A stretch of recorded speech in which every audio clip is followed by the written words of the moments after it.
తలలు వంచి ప్రార్థన చేసుకుందాం. పరిశుద్ధుడైన తండ్రి, జీవాధిపతి యేసయ్య, నీకు వందనాలు, స్తుతి, స్తోత్రం. నైనా మా జీవితాలను ప్రేమించి ఆశీర్వదించి నీ మహాకృపకు మమ్మల్ని పాత్రలుగా చేసి ఈ ఫిబ్రవరి మాసంలో 2వ పరిశుద్ధ దినం కొరకై మమ్మల్ని సిద్ధపాటు దయచేసినందుకని స్తోత్రం చెల్లిస్తున్నాం. నీ మహాకృప చేత మరి ఒకసారి నీ వాక్యం ద్వారా మాతో మాట్లాడుచున్నందుకని స్తోత్రం చెల్లిస్తున్నాం. త్వరలో ప్రభువా మరి భస్మ బుధవారం, త్వరలో మరి ఉపవాస దినం ప్రారంభించబడుచుండగా సమస్త విషయాలు మీరు తోడే నడిపించి నీ పరిశుద్ధ ఆత్మ కార్యములకు మమ్మల్ని పాత్రలు చేసి నడిపించండి. మరి ఒకసారి నీ యొక్క వాక్యంలోని మర్మములను తెలుసుకోవడానికి, నీ వాక్యంలో నీ చిత్తాన్ని గ్రహించటకు, నీ చిత్తానికి లోబడే యోగ్యమైన మంచి మనసు మాకు దయచేయండి. నీ వాక్యాన్ని అర్థం చేసుకోవడానికి నీ పరిశుద్ధాత్మ జ్ఞాన వివేకం గల పరిశుద్ధాత్మను దయచేసి ఈ జీవవాక్యం ద్వారా మా అందరి జీవితాల్లో నీ పరిశుద్ధాత్మ చేత ప్రభువా మరి ఒకసారి నువ్వు మమ్మల్ని మా హృదయ నేత్రాలు తెరిచి మహిమ నుండి అధిక మహిమలోనికి, అధిక మహిమలోండి నిత్య మహిమలోనికి మమ్మల్ని చేర్చుకోనమని యేసుక్రీస్తు శక్తిగల నామమును బట్టి వేడుకొంచున్నాం తండ్రి, ఆమెన్. ప్రియమైనటువంటి దేవుని బిడ్డలారా, ప్రభువైన యేసుక్రీస్తు నామములో మీ అందరికి కూడా మరి ఒకసారి శుభములు తెలియజేస్తున్నాను. ఈరోజు మనము దేవుని యొక్క వాక్యంలోకి వెళ్దాం. ఈస్టర్ పండుగ అంటే పునరుద్ధాన పండుగకి ముందు 7వ ఆదివారము, లెంట్లో ప్రవేశించక ముందు ఆదివారం, సండే బిఫోర్ లెంట్. ఓకే కదా? లెంట్లోనికి మనం వెళ్ళకముందు ఈరోజు మన యొక్క అంశం ఏంటంటే సమాధానపరచుకొనుటకు సమయము. సమాధానపరచుకొనుటకు సమయం, ఏ టైమ్ ఆఫ్ రికన్సిలేషన్. అంటే సమాధానపరచబట్టకు ఒక సమయాన్ని దేవుడు మనకు అనుగ్రహిస్తున్నాడు. సమయము అనగానే మనం ఒకటి గుర్తుపెట్టుకోవాలి. సమయము అంటే ఏంటంటే ఇట్స్ అన్ ఆప్షన్. ఇది ఒక అవకాశం, ఆపర్చునిటీ.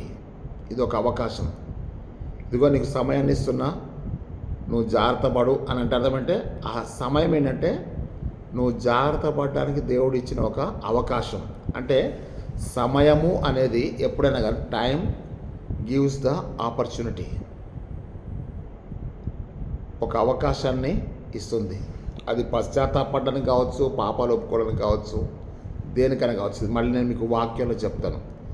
సమయము అనేది ఒక అవకాశము. సమయము అనేది ఒక అవకాశం అయితే ఆ అవకాశాన్ని సద్వినియోగం చేసుకుంటే ఒక ఆశీర్వాదము. ఒకవేళ సమయంలో ఇవ్వబడ్డ అవకాశాన్ని పోగొట్టుకుంటే ఒక ఆశీర్వాదాన్ని కూడా మనం పోగొట్టుకుంటాం. మళ్ళీ మీకు జ్ఞాపకం చేస్తాను. సమయము అనేది ఒక అవకాశాన్ని ఇస్తుంది, ఆ అవకాశం నుంచి ఒక ఆశీర్వాదాన్ని ఇస్తుంది. ఇంకో విషయం అంటే సమయము అనేది ఒక హెచ్చరిక. It's a warning. It's a warning, హెచ్చరిక. అందుకే చెప్తాంటే హెచ్చరిక. This is the last warning అంటారు, this is the final warning అంటారు. అంటే అర్థం ఏంటంటే అది ఒక హెచ్చరిక. అంటే కొంత సమయాన్ని ఇచ్చాడు అని అంటే తప్పకుండా అదొక అవకాశము, ఒక ఆశీర్వాదము, ఒక హెచ్చరిక. ఇప్పుడేం చెప్పారంటే సమాధానపరచుకొనుటకు సమయం. అక్కడ హెచ్చరిక అంటే సమాధానపరచుకొనుటకు సమయం, ఏ టైమ్ ఆఫ్ రికన్సిలియేషన్ అంటున్నాడు. ఫర్ రికన్సిలియేషన్ అంటే నువ్వు తిరిగి సమాధాన పడాలి. అంటే దేవుని యొక్క సన్నిధిలో నుంచి మనం గెంటి వేయబడ్డాం కాబట్టి మనం ఏమవ్వాలంటే రికన్సిలేషన్ కావాలి. అంటే తిరిగి సమాధానపరచబడాలి. ఇక్కడ ఏమనంటే సమాధానపరచబడుటకు అనుకోకుండా సమాధానపరచుకొనుటకు. అంటే సమాధానపరచుకొనుట అనేది 2 గ్రూప్స్ ఆఫ్ పీపుల్ మధ్యలో జరగాలి. ఒకళ్ళు ముందుకు రావాలి, ఇంకొకళ్ళు కూడా దాన్ని అంగీకరించాలి.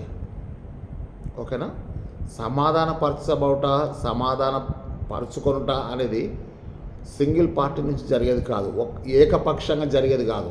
ద్విపక్షంగా అంటే 2 పక్షాల నుంచి కూడా జరగాలి. అంటే వీళ్ళు యాక్సెప్ట్ చేయాలి, వీళ్ళు యాక్సెప్ట్. అంటే రెండు దేశాల మధ్యలో సమాధానం కావాలంటే రెండు దేశాల వాళ్ళు కూడా అంగీకరించాలి. అదే రీతిగా మనం జాగ్రత్తగా చూస్తే సమాధానం అనేది ఒక్కళ్ళు తీసుకునే నిర్ణయం కాదు, అందరు కలిసి తీసుకునేటువంటి సమాలోచనలు జరిగేది. ఇక్కడ మనం చూస్తే మన జీవితంలో, మానవ జీవితంలో మనం అంతకుముందు వారము సృష్టి యొక్క మంచితనం చూసాం, ఆ తర్వాత వారం సృష్టి యొక్క పతనాన్ని చూసాం. మంచితనమైన మానవుడితోటే ఉంది, పతనమైన మానవునితోటే ఉంది. ఇప్పుడు నేను అంతకుముందు వారంలో కూడా చెప్పానంటే సమాధానం గురించి నేను మీకు చాలా విషయాలు చెప్పాను. ఇప్పుడు నేను మీకు ఏం చెప్తానంటే ఈ సమాధానపరచుకుంట అనేది ఉపవాస దినాలకు ముందు రావడం చాలా ఆశీర్వాదం. మనం రేపు 14వ తారీఖు బుధవారం నుంచి మనము భస్మ బుధవారం నుంచి ఉపవాస దినాలకు వెళ్తున్నాం. దేవుని చిత్తం అయితే మరి సోమవారం ఆ యొక్క భస్మ బుధవారం గురించి వాక్యాన్ని మీకు అందించడానికి నేను ప్రయత్నం చేస్తాను. ఆ తర్వాత ఆల్రెడీ గత 2-3 సంవత్సరాల నుంచి కూడా మరి భస్మ బుధవారం యొక్క వాక్యాలు ఆల్రెడీ నా యొక్క యూట్యూబ్ ఛానల్లో ఉన్నాయి. కాబట్టి 2021లో, 2022లో, 2023లో కూడా భస్మ బుధవారం యొక్క సందేశాన్ని మీరు ఒకసారి చెక్ చేస్తే, ఒకసారి వెనక్కి వెళ్ళి మరి ఆ యొక్క వీడియోలు మీరు చూస్తే తప్పకుండా మీరు సిద్ధపడగలరని చెప్పి నేను ప్రయత్నం చేస్తున్నాను. ఇక్కడ నేను మీకు చెప్పేటువంటి విషయం అంటే మనము ఉపవాస దినాల్లోనికి వెళ్ళబోతున్నాం 14వ తారీఖు నుంచి. అంటే ఇంకొక 12, 13 2 రోజులు ఉన్నాయి. 14వ తారీఖు నుంచి ఉపవాస దినాలు స్టార్ట్ అవుతున్నాయి. ఈ 14వ తారీఖు నుంచి ఉపవాస దినాలు స్టార్ట్ కాకముందు మనకి మంచి అంశం, రికన్సిలేషన్ అటువంటి అంశము, సమాధానపరచుకొనుటకు సమయము అనేటువంటి అంశం చాలా నాకు ఇష్టమైనటువంటిది. ఉపవాసం ఉండడం ఎంత ముఖ్యమో, ఉపవాసము అనేది సమాధానం లేకుండా జరిగేది కాదు. నువ్వు చేయబోయేటువంటి ఉపవాసము తప్పనిసరిగా సమాధానానికి సంబంధించిందై ఉన్నది. సమాధానం ఉంటేనే తప్ప నీ ఉపవాస ప్రార్థన దేవుడు అంగీకరించలేడు. ఇది చాలా కష్టమైనటువంటి పరిస్థితి, కానీ తప్పదు. There is no other option.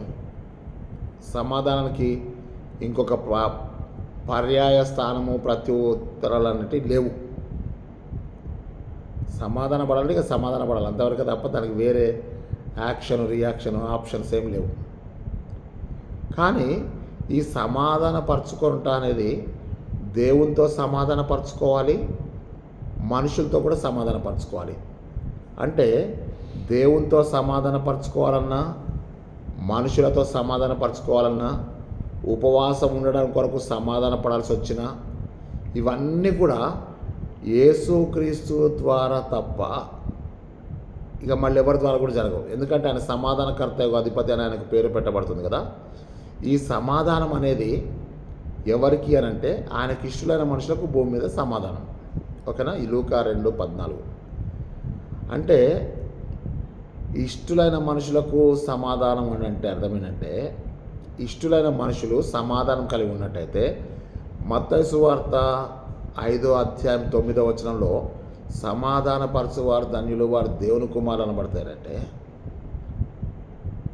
సమాధానానికి దేవుని బిడ్డలకు సంబంధం ఉంది. సమాధానానికి దేవునికి ఇష్టలైన బిడ్డలకు సమాధానం ఉంది. సమాధానము అనేది యేసుక్రీస్తు ద్వారా తప్ప ఇంకా ఎవరి ద్వారా కానీ జరగదు, జరగలేదు. అంటే అర్థం ఏంటంటే యేసుక్రీస్తు మన కొరకు ఈ లోకానికి వచ్చినప్పుడు యేసుక్రీస్తే మానవుడు మొదటి ఆదాము పోగొట్టుకున్నటువంటి ఆశీర్వాదాలు, అవకాశాలు అన్నీ కూడా మళ్ళీ యేసుక్రీస్తు ద్వారా మనకు తండ్రితో సమాధానపరచబడటం వల్ల తిరిగి మనం అవన్నీ కూడా దత్తపుత్రాత్మ ద్వారా పొందుకోగలిగాం. అంటే యేసుక్రీస్తు యొక్క రాకడ మనకు మనం పోగొట్టుకున్నటువంటి ఆశీర్వాదాలకు తండ్రి అనే దేవుని ద్వారా మనకు సమాధానం జరిగింది. ఎవరి ద్వారా అంటే యేసుక్రీస్తు ద్వారా. అదే సమయంలో మానవునికి కూడా సమాధానం జరిగింది. దాని గురించినటువంటి సమయం ఇవ్వబడ్డది. ఇప్పుడు ఈ అంశం ఏంటంటే సమాధాన పరుచుకొనుటకు, పడుటకు కాదు, సమాధాన పరుచుకొనుటకు అంటే ఇద్దరు కలిసి సమాధాన పరుచుకోవాలి, ఒక్కరితోటి కాదు. సమాధాన పరుచుకొనుటకు సమయం కావాలి అని అంటే, ఆ సమయాన్ని సద్వినియోగం చేసుకోవాలంటే మనలో ఉపవాస దినములకు ముందు ఎటువంటి పరిస్థితులు ఉండాలో చెప్తున్నాడు. అక్కడ సమాధాన పరుచుకునే సమయం ఉంది. ఈ సమయంలో మనం ఏం చేయాలంటే మనలో నుంచి కొన్ని క్వాలిటీస్ బయటికి రావాలి, మనలో ఉన్నటువంటి కొన్ని లక్షణాలు బయటికి రావాలి. ఆ లక్షణాల ద్వారానే మనం పొందబోయే సమాధానం మనకు అనుగ్రహించబడుతుంది. మీకు మంచిగా అర్థం అవడానికి చెప్తాను. మీరు నాతో సమాధాన పరచుకోవాలని చెప్పి మీరు నా దగ్గరికి వచ్చారు, నేను కూడా మీతో సమాధాన పరచుకుందామని చెప్పి నేను మీ దగ్గరికి వచ్చేసాను. There is a meeting point కదా. ఇద్దరం కలుసుకున్న సమయం ఎక్కడుందంటే గొల్గోతా కొండ మీద యేసు ప్రభువు పెట్టినటువంటి తన యొక్క ప్రాణత్యాగాన్ని బట్టి ఈ సమాధాన పరచుకోండి అనే కార్యక్రమం జరిగింది. ఓకే కదా. ఇప్పుడు మనం ఏం చేయాలంటే ఆ సమాధాన సంబంధమైనటువంటి కార్యంలో పాల్గొనాలి అని అంటే there is a time given by God. దేవుడు నీకు ఒక సమయాన్ని ఇచ్చాడు. ఆ సమయం ఏంటిదయ్యా అంటే, ఆ సమయం ఏంటి అని అంటే నీకు ఒక అవకాశాన్ని ఇచ్చాడు. దేని కొరకు? సమాధాన పడడానికి. ఆ సమాధాన పడ్డట్టయితే నీకు ఒక ఆశీర్వాదాన్ని కూడా ఇస్తాడు. నువ్వు ఆ సమాధానాన్ని లెక్క చేయకపోతే నీకు ఒక వార్నింగ్ కూడా ఇస్తాడు. ఇక్కడ మీరు జ్ఞాపకం చేసుకోవాల్సిన విషయాలు ఇవే. స్పష్టంగా మీరు జ్ఞాపకం చేసుకోండి. సమాధాన పరుచుకోవాలి, పడుట కాదు, సమాధాన పరుచుకోవాలంటే మనలో కొన్ని మార్పులు చేర్పులు జరగాలి. మనలో మార్పులు చేర్పులు లేకపోతే సమాధాన పరుచుకోని సమయం వల్ల ఏమి ప్రయోజనం లేదు. దేవుడు ఒక సమయాన్ని ఇస్తున్నాడు. ఈ సమయం ఏంటంటే సమాధాన పరుచుకొనుటకు సమయం. ఈ సమయం లోపల మనం ఏం చేయాలంటే సమాధాన పడాలి. సమాధాన పడకపోతే మనము ఉగ్రత పాలవుతామని చెప్పి జ్ఞాపకం చేసుకుందాం.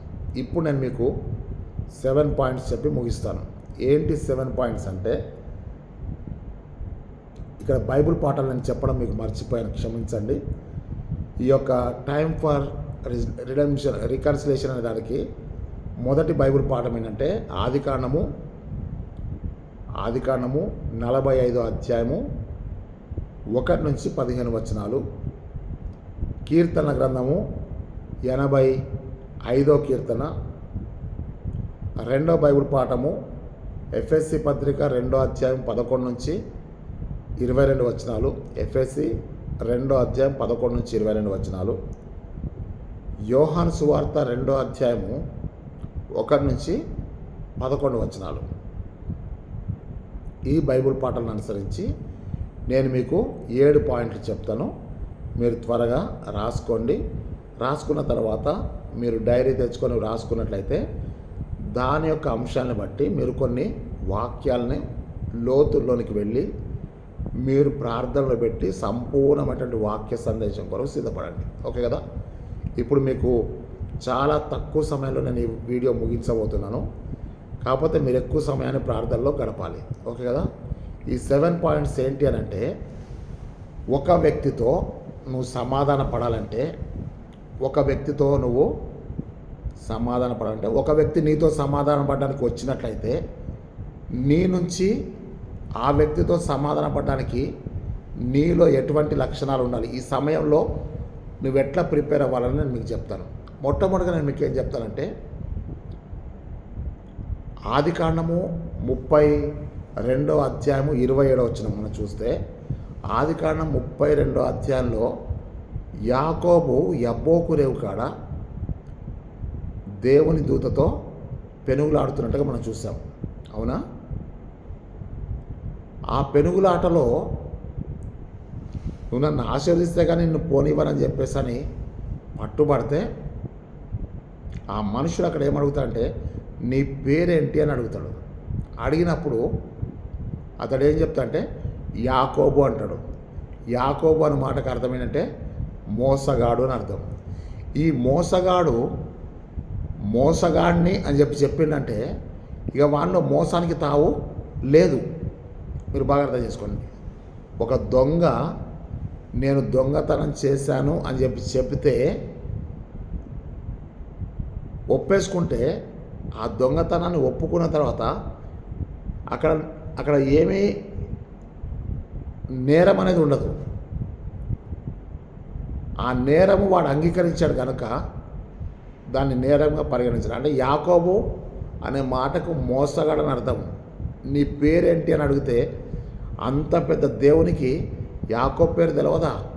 తెలుసు. కానీ తన పేరులో మోసగాడు అంటే అర్థం గల పేరులో నేను మోసగాడని చెప్పి యాకోబే ఒప్పుకోవాలి. నీ పేరేంటి అని అడిగితే నా పేరు యాకోబు అన్నప్పుడు ఆయన అక్కడ అతనిని ఆశీర్వదించను. ఎప్పుడు ఆశీర్వదించాడు అని అంటే యాకోబు అని చెప్పిన తర్వాత అప్పుడు ఆశీర్వదించాడు. ఇక్కడ మనం అర్థం చేసుకోవటంటే మర్మం ఏంటంటే నీ ఆశీర్వాదాలు మొత్తం కూడా నీ యథార్థతలు ఉన్నాయని అర్థం. యాకోబు ఏం చేశాడంటే యథార్థతగా చెప్పాడు. పేరు మార్చి చెప్పలే, ఇంకేదో సాకులు చెప్పలే. అంటే అర్థం ఏంటి? యథార్థంగా చెప్పేశాడు. నా పేరు యాకోబు, నా పేరు మోసగాడు అని చెప్పేశాడు. అది యథార్థం. యథార్థంగా చెప్పిన తర్వాత యాకోబులో యథార్థం అనేది ఉంది తప్ప అక్కడ మోసాన్ని యథార్థతతో జయించినట్టుగా మనం చూస్తున్నాం. ఇక్కడ మనం చూస్తే పాయింట్ నెంబర్ 1లో మీరు రాసుకోవాల్సిందంటే యథార్థత ద్వారా సమాధానపరచుకుంటా. అంటే దేవుడు ఎందుకు యాకోబును ఆశీర్వదించడానికి ముందుకు వచ్చాడు అని అంటే అతడు యథార్థత కలిగి ఉన్నాడు. ఏంటి ఆ యథార్థత అంటే నేను యాకోబునయ్యా అని చెప్పి తన నోటితో ఒప్పుకున్నాడు. మనము ఆ హోషేయ గ్రంథంలో మనం చూస్తాం కదా, యాకోబు మగసిరి గలవాడై దేవునితో పోరాడి కదా, అక్కడ దేవునితో పోరాడి గెలిచినట్టుగా మనం చూస్తున్నాం, ఆశీర్వాదాలు పొందినట్టుగా మనం చూస్తున్నాం. ఇక్కడ మనం జాగ్రత్త చూసినట్టయితే హోషేయ గ్రంథం ఆమోసు ఓబద్య హోషేయ యోవేలు ఆమోస్ ఒక్కసారి నేను మీకు చెప్తాను కదా. ఈ యొక్క హోషేయ గ్రంథము 12వ అధ్యాయము 3వ వచనం మనం చూసినట్టయితే తల్లి గర్భమందు యాకోబు తన సహోదరుని మడ పట్టుకొనను, మగసిరి గలవాడే అతడు దేవునితో పోరాడను. అతడు దూతతో పోరాడి జయముందెను. అతడు కన్నీరు విడిచి అతని బతిమాలను. బేతెల్లో ఆయన అతనికి ప్రత్యక్షమైను. అక్కడ ఆయన మనతో మాట్లాడను. ఇక్కడ మనం చూసినట్టయితే ఆ పైన మనం చూసినట్టయితే దేవుని యొక్క వాక్యంలో స్పష్టమైందంటే యాకోబు మగసిరి గలవాడై దేవునితో పోరాడి గెలిచాడు. ఎట్లా గెలిచాడు అంటే యథార్థత ద్వారా గెలిచాడు. యాకోబు నీ పేరేంటి అని అడిగినప్పుడు నేను యాకోబునయ్యా అని చెప్తే ఆయన అక్కడ అతనిని ఆశ్రయించను. ఆ స్థలంలో అతడు పెనూయేల్ అని చెప్పి పేరు పెట్టాడు. అక్కడ నుంచి ఆయన వెళ్ళేటప్పుడు సూర్యోదయం ఆయన అని ఉంటుంది. మీరు ఈ వాక్యాన్ని జాగ్రత్త చూస్తే చీకట్లో పోరాడాడు, ఆశీర్వాదాలు పొందాడు. సూర్యోదయం ఏంటంటే ఒక నూతన జీవితము, నూతన దినము ఆయనకు దేవుడు అనుగ్రహించిన సమయము అని చెప్పి జ్ఞాపకం చేస్తున్నాను. సమాధానపరచుకుంటకు సమయము అంటే యథార్థత ద్వారా సమాధానపరచుకొనుట. ఏంటి యథార్థత అంటే కీర్తనలు 18:30లో దేవుడు యథార్థవంతుడు. ఆ తర్వాత 84వ కీర్తన మరి 11, 12 వచనాలు మనం చూస్తే దేవుడని యెహోవా సూర్యుడును కేడమునై ఉన్నాడు. ఆయన కృపయు ఘనతయు అనుగ్రహించును. యథార్థంగా ప్రవర్తించు వారికి ఏ మేలు చేయక మానడు అని చెప్పి. అంటే ఇక్కడ మనము యాకోబు జీవితంలో చూసాము యథార్థత. ఈ యథార్థత అనేది వచ్చిన తర్వాతనే ఆశీర్వాదాలు వచ్చింది తప్ప యథార్థత లేకముందు ఆశీర్వాదాలు అవి ఆశీర్వాదాలే, కానీ ఆశీర్వాదాలంటివి ఒక ప్రత్యేకతను సంతరించుకునే ఆశీర్వాదాలు ఎక్కడ వచ్చినంటే ఆ యొక్క ఆదికాండము 32వ అధ్యాయము 27వ వచనంలో మనం చూస్తున్నాం. కాబట్టి సమాధానపరచుకుంట అనేది దేని ద్వారా అంటే యథార్థత ద్వారా సమాధానపరచుకొనుటకు సమయము అని చెప్పి జ్ఞాపకం చేసుకుందాం. అంటే నువ్వు ఉపవాస దినాల్లోకి వెళుతున్నావు కదా 14వ తారీఖు నుంచి. ఈ 14వ తారీఖు నుంచి నువ్వు చేయబోయేటువంటి ఉపవాస ప్రార్థన దినాల్లో ముందు నీ జీవితం ఎక్కడ ప్రారంభం కావాలంటే యథార్థతతో ప్రారంభం కావాలి. అంటే నీ ఉపవాస ప్రార్థనలో ఏముండాలంటే యథార్థం ఉండాలి. యథార్థతతోటే పునాదితోటే నీ ఉపవాసం ప్రారంభం కావాలి. నెంబర్ 2 అక్కడ ఏం చెప్తా అంటే నెంబర్ 2లో ఏం చెప్తా అంటే తనను తాను తగ్గించుకొనుట ద్వారా సమాధానపరచుకొనుట. ఉపవాస దినాల్లో ప్రవేశించే మనకు మొదట ఏముండాలంటే యథార్థత ఉండాలి. రెండో పాయింట్లో ఏముండాలంటే తనను తాను తగ్గించుకోవాలి. అంటే అర్థమేంటి? ఉపవాసం ఉండేటువంటి నిన్ను నీవు తగ్గించుకోవాలి. ఎదుటివారు నిన్ను తగ్గించడం కాదు, కానీ ఉపవాస దినాల్లో నిన్ను నువ్వు తగ్గించుకోవాలి. ఎందుకంటే యేసుక్రీస్తు ప్రభువు సర్వ మానవాళికి సమాధానం దయచేటకు ఆయన తనను తాను తగ్గించుకొని రిక్తునిగా చేసుకున్నట్లుగా మనము ఆ యొక్క ఫిలిప్పి పత్రిక 2వ అధ్యాయము 7వ వచనం నుంచి 9వ వచనం మనం చూస్తున్నాం. అక్కడ మనం స్పష్టంగా చూస్తామంటే ఆయన తన్ను తానే రిక్తునిగా చేసుకున్నాడు. అంటే కంప్లీట్గా తగ్గించేసుకున్నాడు. సమాధానం కావాలి అని నువ్వు అనుకున్నట్టయితే ఆ సమాధానంలో నీ పాత్ర ఏంటంటే నిన్ను నీవు తగ్గించుకోవాలి. ఇక్కడ నేను మీకు ఏం చెప్తా అంటే ఆ యొక్క ఆదికాండము 33వ అధ్యాయంలో మన యొక్క 3వ వచనంలో మనం చూస్తున్నాం. యాకోబు ఆశీర్వదించబడి దేవునితో పోరాడి గెలిచి ఆశీర్వదించబడి పెనూయేలు అనేటువంటి పేరు పెట్టి, అంటే పెనూయేలు అంటే ఏలు అంటే దేవుడు, పెను అంటే ముఖం, పెనూయేలు అంటే దేవుని ముఖం. అక్కడ ఆయన సూర్యోదయం అయింది, ఒక నూతన దినం స్టార్ట్ అయింది. 33 అధ్యాయాలకు వచ్చాడు. 33 అధ్యాయాలకు వెళ్ళే వరకు ఏమైందంటే ఎప్పటి నుంచో ఎదురు చూస్తున్నటువంటి తన అన్న అయినటువంటి ఏశావుని ఎదుర్కోవాల్సి వచ్చింది. ఒక ప్రక్క యథార్థతతో స్టార్ట్ అయింది ఉపవాస దినాలు, ఆశీర్వదించబడ్డాడు. ఒక నూతన దినం వచ్చింది. ఈ నూతన దినం ఏం జరిగిందంటే తను ఎవరినైతే మోసం చేసి తండ్రి ఆశీర్వాదాలు దొంగిలించి పారిపోయాడో ఆ పారిపోయినటువంటి యాకోబు ఎంతో కోపంతో రగిలిపోయినటువంటి ఏశావు అనేటువంటి అన్నయ్యని ఎదుర్కోవడం జరుగుతుంది. ఇక్కడ మనం చూసినట్టయితే నీవు ఆశీర్వదించబడ్డ తర్వాత, నీ యథార్థత నీతో ఉన్న తర్వాత మొట్టమొదటిగా నువ్వు ఎవరినైతే కలుసుకోబోతున్నావో, శత్రువుగా నువ్వు ఎవరైతే భావించుకున్నావో దేవుడు ఆ వ్యక్తినే తీసుకొస్తున్నాడు. ఏశావు ఎదురుగా వస్తుంటే యాకోబు చేసిన మొట్టమొదటి పని ఏంటంటే తనను తాను తగ్గించుకున్నాడు. అంతే.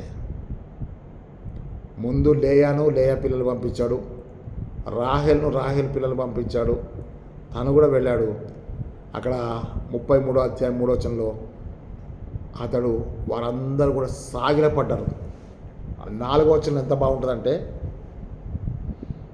ఏశావు తన తమ్ముడైన యాకోబు మీద పడి మెడ మీద పడి ఏడ్చను అని ఉంటుంది. అంటే ఆ దుఃఖము దేనికంటే వాళ్ళిద్దరి మధ్యలో సమాధానపరచుకునే సమయం అనగానే ఏం చెప్పాలంటే అవకాశం.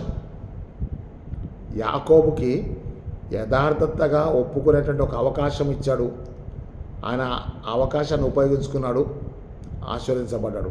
రెండో అవకాశం ఏంటంటే తన సహోదరునితో సమాధానపడే అవకాశం వచ్చింది. ఆ అవకాశాన్ని సద్వినియోగం చేసుకోవడానికే యాకోబు ఏం చేస్తాడంటే తనను తాను తగ్గించుకొని అన్న ఎదురుగా సాగిలపడితే అన్నయే ఆయన మెడ మీద పడి ముద్దు పెట్టుకొని ఏడ్చినట్టుగా మనం చూస్తున్నాం. ఇక్కడ మనం చూడాల్సినటువంటి గొప్ప విషయం ఏంటంటే సమాధానపరచబడేటువంటి సమయంలో మనం యథార్థతను చూపించాలి. సమాధానపరిచేటువంటి సమయంలో మనల్ని మనం 100% తగ్గించుకోవాలి. ఇక్కడ రెండో పాయింట్ అంటే సమాధానపరచుకుంటకు రెండో పాయింట్ ఏంటంటే తనను తాను తగ్గించుకుంట ద్వారా సమాధానపరచుకుంటా. దానికి యేసు ప్రభు ఏం చెప్తున్నాడంటే లూకాసు వార్త 14:11 లూకాసు వార్త 14:11, 18:14, యాకోబు పత్రిక 4:10. అవేనంటే తనను తాను తగ్గించుకున్నవాడు హెచ్చించబడతాడు, తనను తాను హెచ్చించుకున్నవాడు తగ్గించబడతాడు. తర్వాత యాకోబు పత్రిక 4:10 ప్రభువు దృష్టికి మిమ్మల్ని మీరు తగ్గించుకొనండి, అప్పుడు ఆయన మిమ్మల్ని హెచ్చిస్తాడు. ఎప్పుడు తగ్గించుకుంటావో అప్పుడే నువ్వు హెచ్చించబడతావు. ఎప్పుడు హెచ్చించబడతావో అప్పుడే నీ సమాధాన సమయాన్ని నువ్వు సద్వినియోగం చేసుకోగలవు. ఇక్కడ మనం నేర్చుకోవాల్సిన విషయం అంటే లూకా 14:11, లూకా 18:14, యాకోబు పత్రిక 4:10 ప్రకారము మనల్ని మనము తగ్గించుకుంటేనే తప్ప సమాధానపరచబడటకు అవకాశం ఉండదు. అంటే అర్థమంటే యేసుక్రీస్తు మానవుల్ని దేవునితో సమాధానపరచాలన్నా మానవులతో సమాధానపరచాలన్నా యేసు ప్రభు చేసిందంటే తనను తాను తగ్గించుకొని తనను తాను రిక్తునిగా చేసుకున్నాడు. కనుకనే దేవుని ఉద్దేశాన్ని నెరవేర్చగలిగాడు. సో రెండో పాయింట్ ఏం రాస్తారంటే తనను తాను తగ్గించుకొనుట ద్వారా సమాధానపరచుకొనుట, యథార్థత ద్వారా సమాధానపరచుకొనుట, తనను తాను తగ్గించుకొనుట ద్వారా సమాధానపరచుకొనుట. నెంబర్ 3 వచ్చేసి క్షమించుట ద్వారా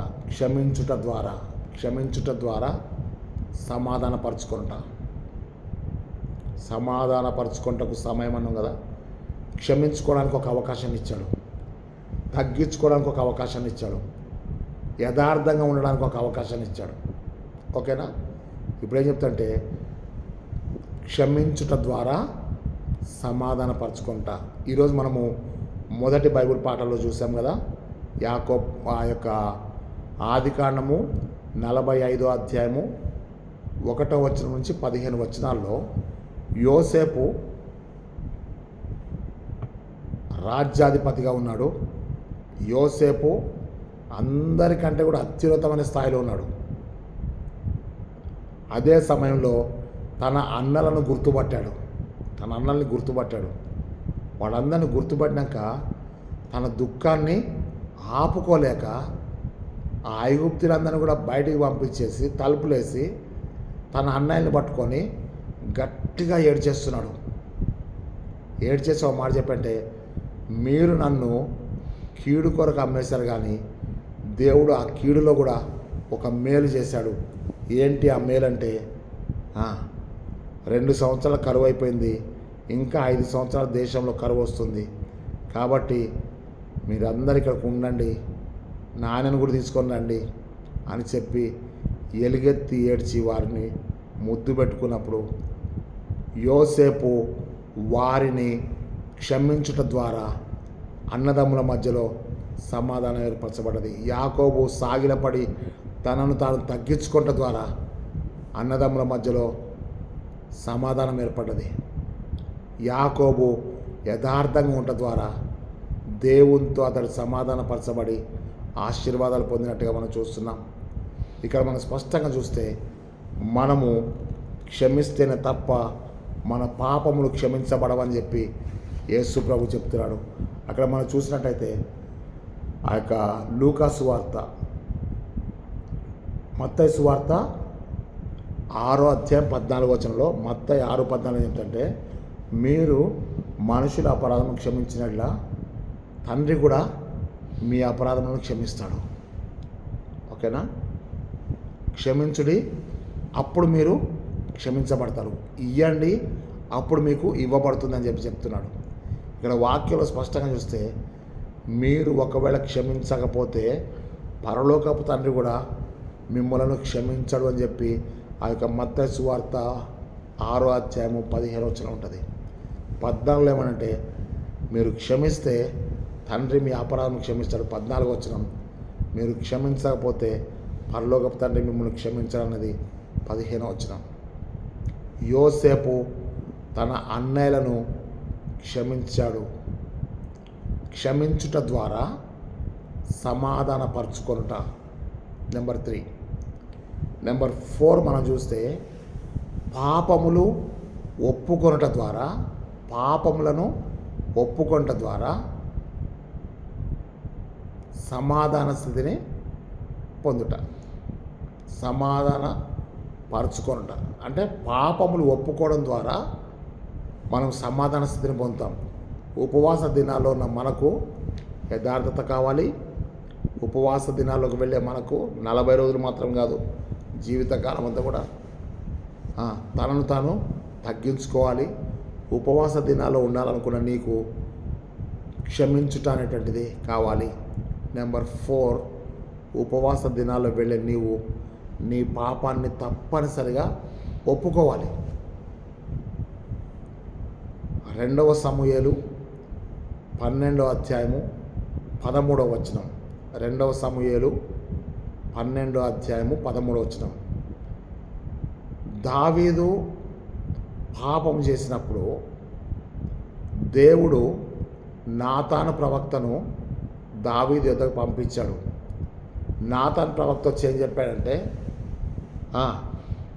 దావీదు రాజా, ఒక పేదవానికి ఒక గొర్రె ఉంది, వాడి దగ్గరలో ఉన్న వాడికి చాలా గొర్రెలు ఉన్నాయి. ఈ ధనవంతుని ఇంటికి ఒక అతిథి వచ్చినప్పుడు ఈ ధనవంతుడు ఆ ఒక్కగానొక్క గొర్రెను తీసుకొచ్చి వీడికి విందు చేశాడు. ఇప్పుడు వాళ్ళ పరిస్థితి ఏంటి, నీ రాజ్యంలో ఇట్లా జరిగిందని అంటే, అప్పుడు దావీదు అంటాడు, వాడు చేసిన తప్పు, వాడు చేసింది చాలా తప్పు, వాడు ఆ ఒక్క గొర్రెకి బదులుగా 4 గొర్రెలు ఇవ్వాలి అని చెప్పాడు. వెంటనే నాతన్నాడు, ఆ మనుషుడవు నీవే అని చెప్పాడు.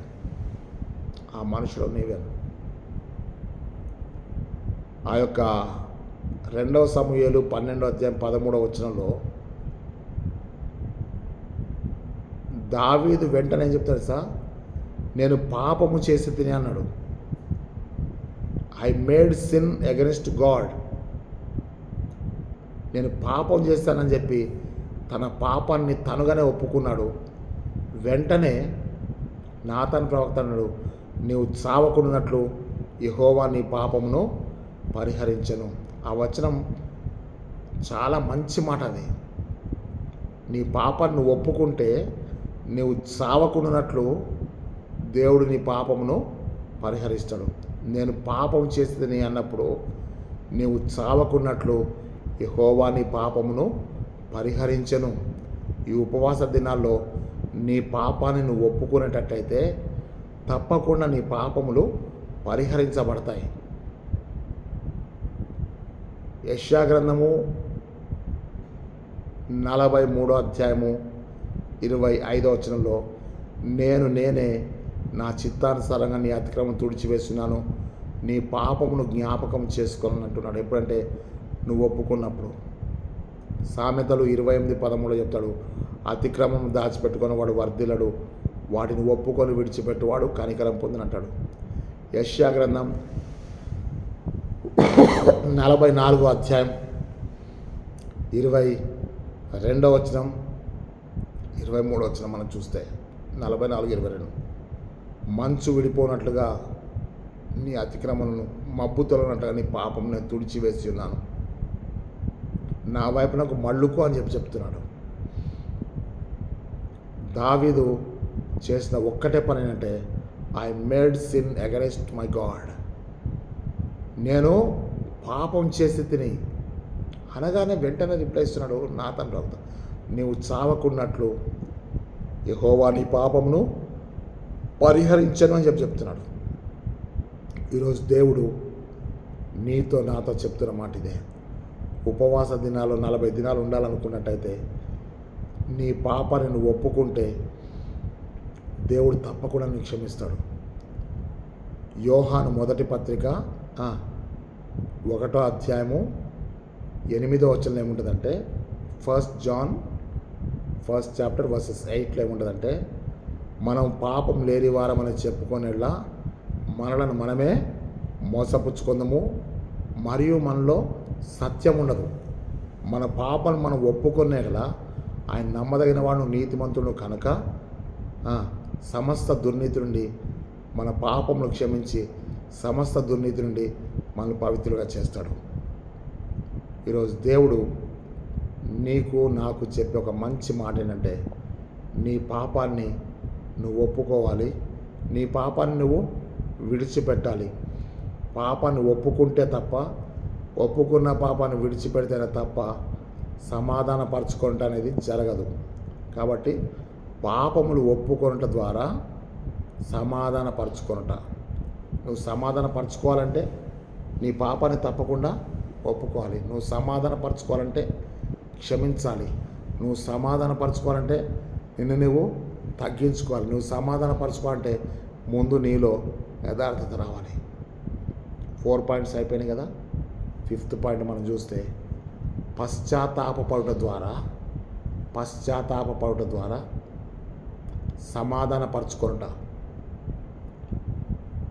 పశ్చాత్తాపపడుట ద్వారా సమాధానపరచుకొనుట. ఏంటి పశ్చాత్తాపడడం అంటే, లూకాసు వార్త 15వ అధ్యాయము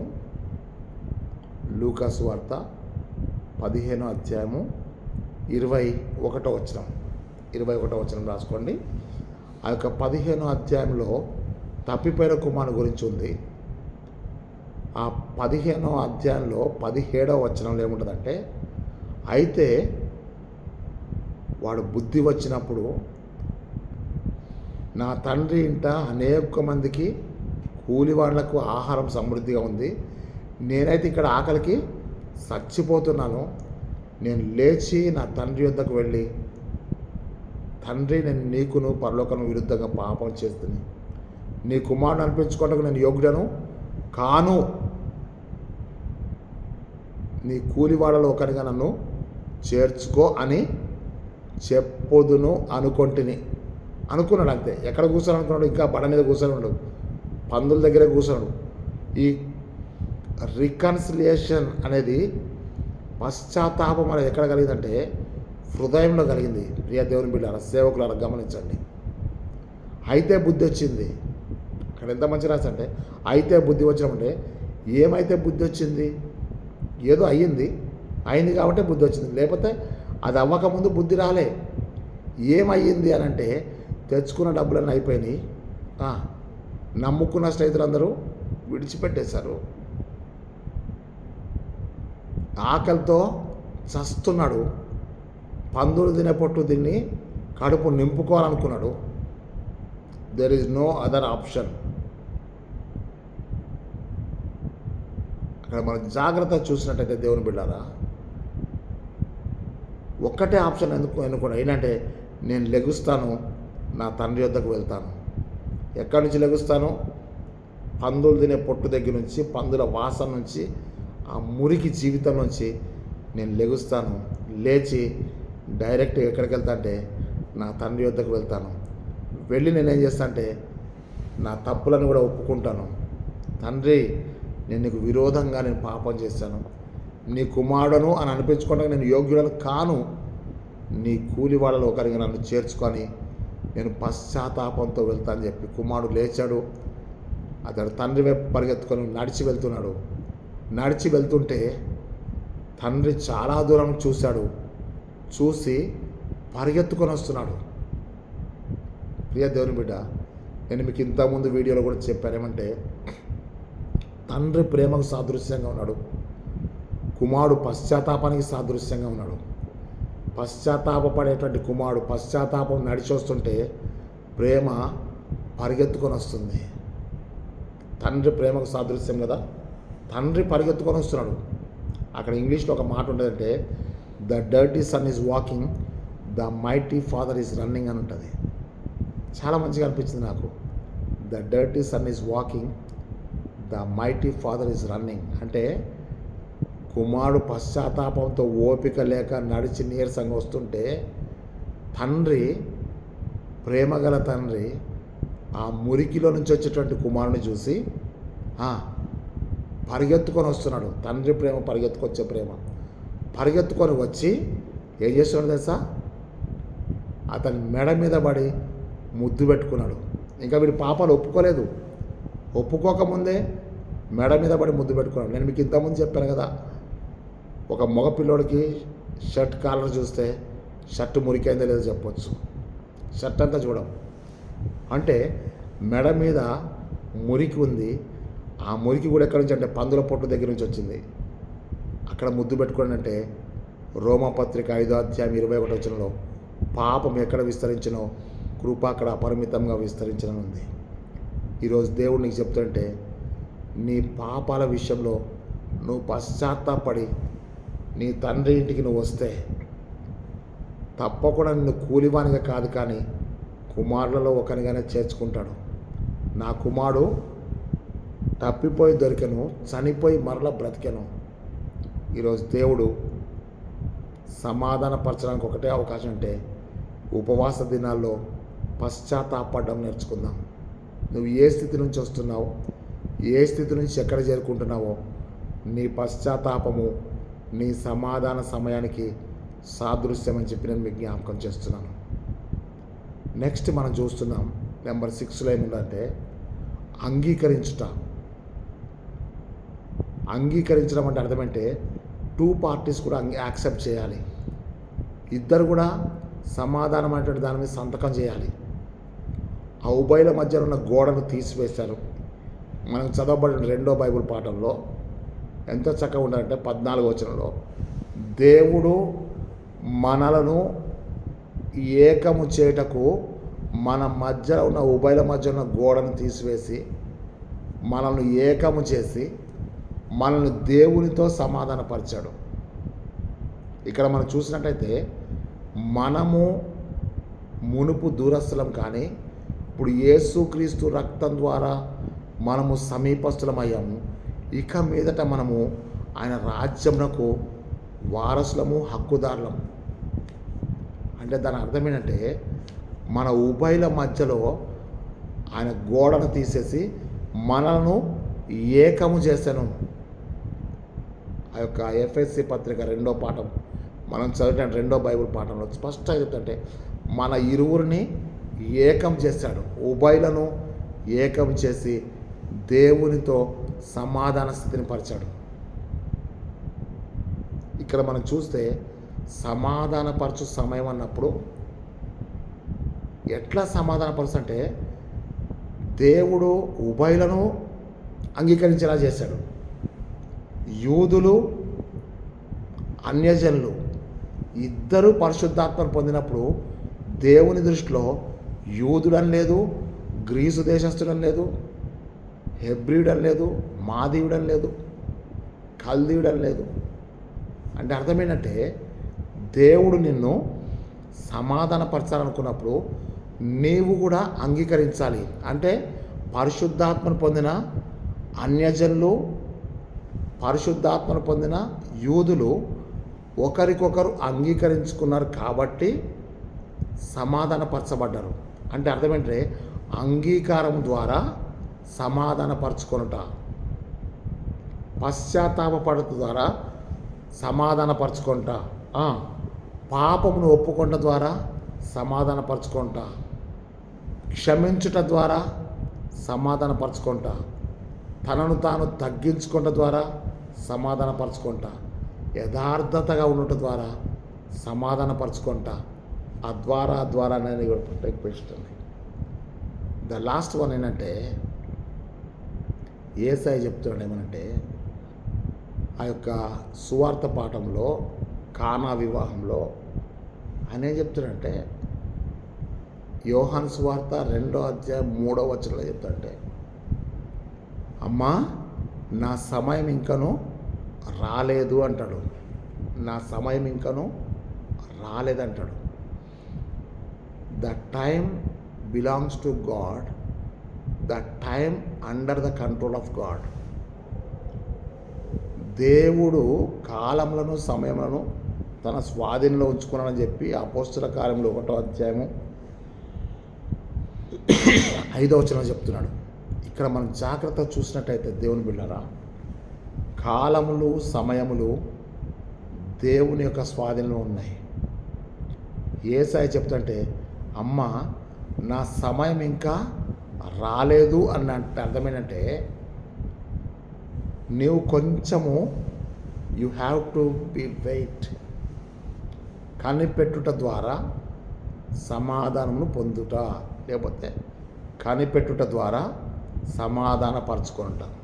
అంటే కొన్నిసార్లు మనం ఏం చేయాలంటే, కొంచెం సమాధానం జరగాలంటే కొంతకాలం కనిపెట్టాలి. Patience is deeper than ocean అని చెప్పాను కదా. మీ ఓర్పు చేత మీ ప్రాణమును దక్కించుకుందని చెప్పి లూకా 21:19 ఉంది, చెప్పాను కదా మీకు. ఇక్కడ పరిశుద్ధాత్మ దేవుడు చెప్పే మాట ఏంటంటే, యేసయ్య చెప్తాడు, నేను అక్కడ కార్యం చేస్తాను, కానీ still there is a time. ప్రతి దానికి సమయం గలదు. ప్రసంగి 3:1-3. ప్రతిదానికి సమయం కలదు.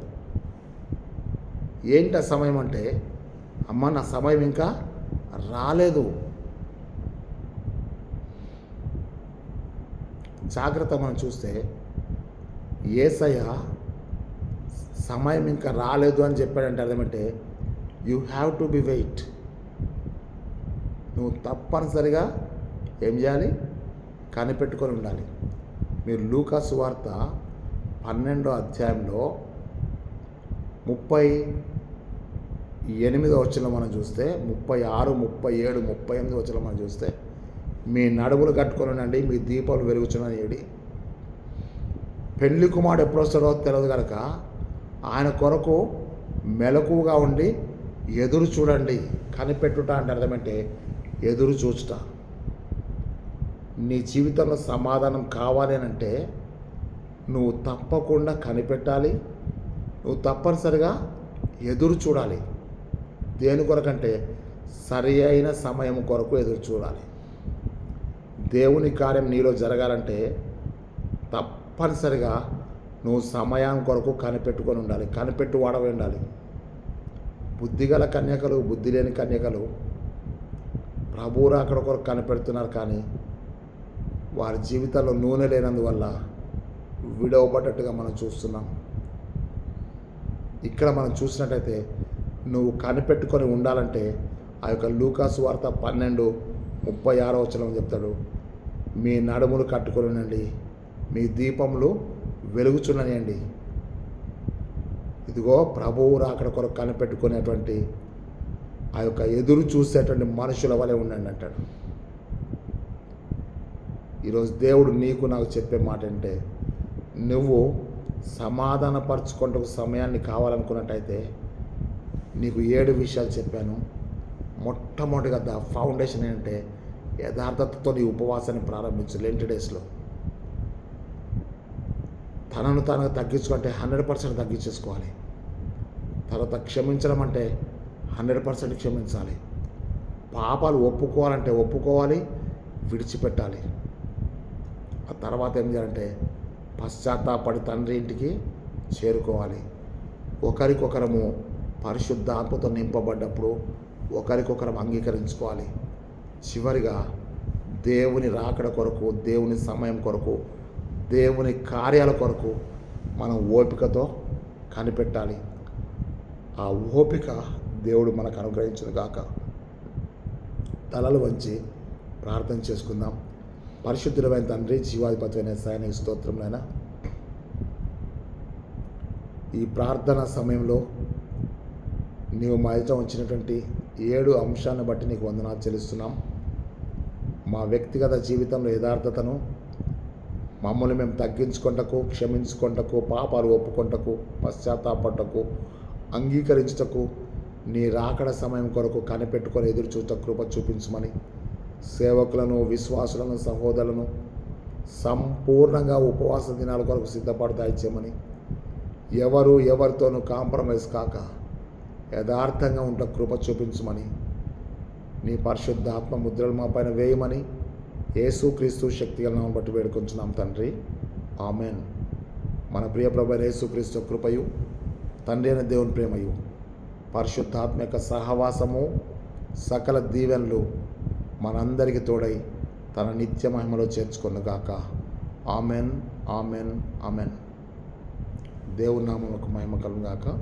ప్రియ దేవుని బిడ్డారా, దయచేసి ఈ వాక్య సందేశాల్ని మీ గ్రూప్లో షేర్ చేయండి. ఆ యొక్క లింక్ బటన్ నొక్కండి, ఆ యొక్క నోటిఫికేషన్ రావడానికి.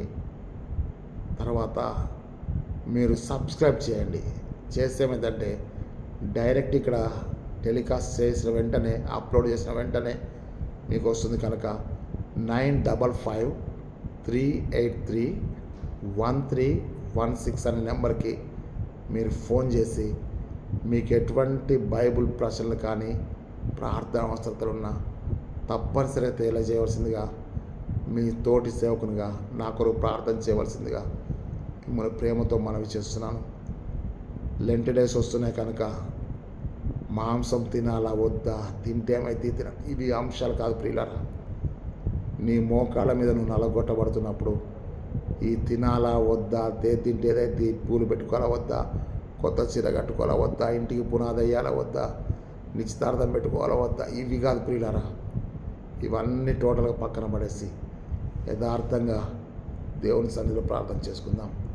టోటల్గా మనల్ని మనం తగ్గించుకుందాం, సంపూర్ణంగా క్షమించుకుందాం, సంపూర్ణంగా పాపాలను ఒప్పుకుందాం, సంపూర్ణంగా పశ్చాత్తాపడదాం, సంపూర్ణంగా అంగీకరిద్దాం, ప్రభువు రాకడ కొరకు సిద్ధపడదాం. అట్టి మహిమ రాజ్యంలోనికి దేవుడు మనందరినీ చేర్చుకొనుగాక. Amen, amen, amen. దేవుడు మనల్ని కాపాడునుగాక. Amen, amen, amen.